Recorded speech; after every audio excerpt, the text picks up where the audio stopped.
We are here with head coach James O'Connor to have an exclusive interview to talk about Orlando City B joining USL Division III. So just to get to start, given your history with Orlando City when they were in USL, what does it mean to be back having USL a part of this organization? I think we take great pride in our history with USL. I think we're immensely proud of our history. I think going back to when I played to win a championship and obviously the amount of players that even in the short time OCB was in USL too, we've been able to get a couple of players through there. Tony Rocha, obviously Pierre Da Silva, Mickey Ambrose. So we've shown that the USL platform has been very good to us. We've been able to use it as a platform to develop players. So our expectation is that we're going to be able to do the same with this current crop in USL. What is your advice for young players trying to make it through the system and get to Division III and make it to the top? I think the first thing you need to have is a desire and a determination to try to go and achieve. I think you need to be very coachable. You need to work really hard. You know, it's the same in any industry. It's the young people that have a dedication and a commitment to where they want to get to, and then have an unwavering belief in getting after it. And I think that's the biggest thing. They need to take ownership of their development and listen to your coach. And, you know, hopefully you're fortunate enough to have a coach who really cares and wants to spend some time developing you. But you also have to take ownership of your own development and commit to it. Can you speak on what Orlando City B will have getting those players to that next level and getting to that top tier? I think for us, we want to get as many players as we can into the first team. So if we can create a system that players understand the philosophy of the first team and have a capacity to compete and vie for a place. I think for me, having come through an academy system in England, I needed someone to be brave enough to give me an opportunity at 18. I got into the first team and then started to play regularly at 19.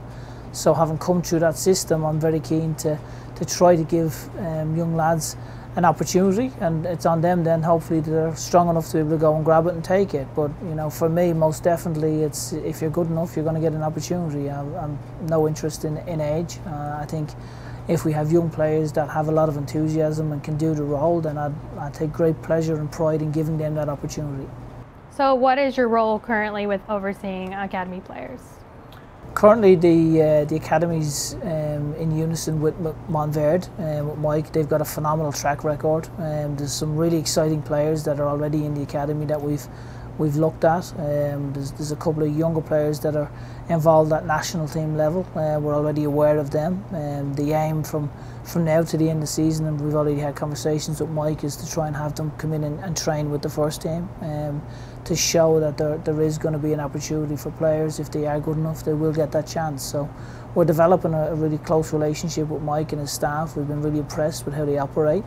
We want to see more players that are given an opportunity in training to see what they're like, and I think this announcement allows us to create that competitive level that they'll be really challenged. And I think one of the things for Mike was finding a league where players could be tested and really challenged and taken out of their comfort zone, and we believe USL will be able to provide that for our young players. So what is the importance of having the second team so close?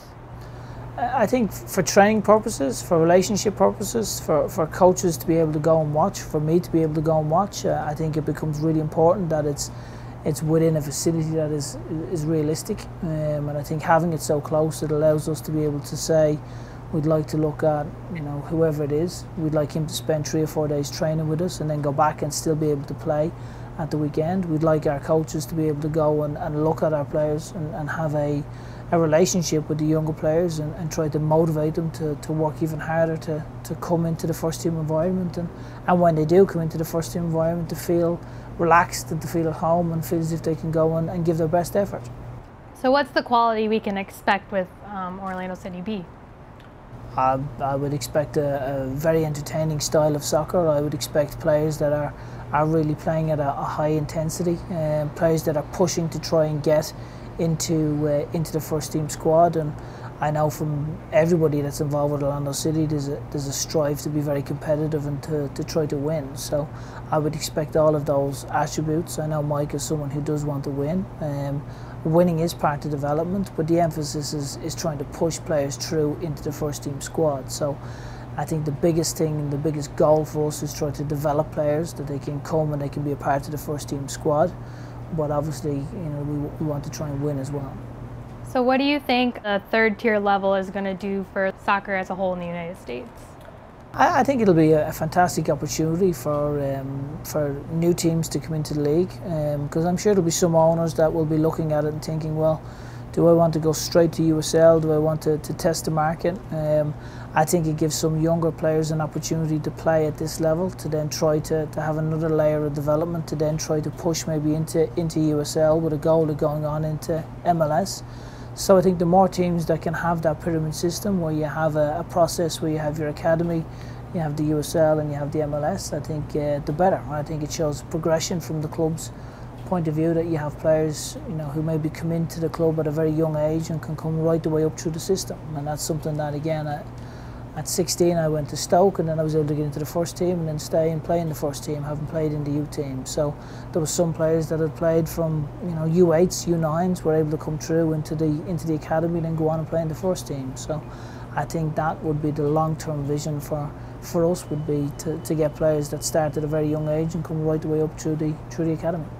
Awesome. Thank you so much, Coach, for taking the time today.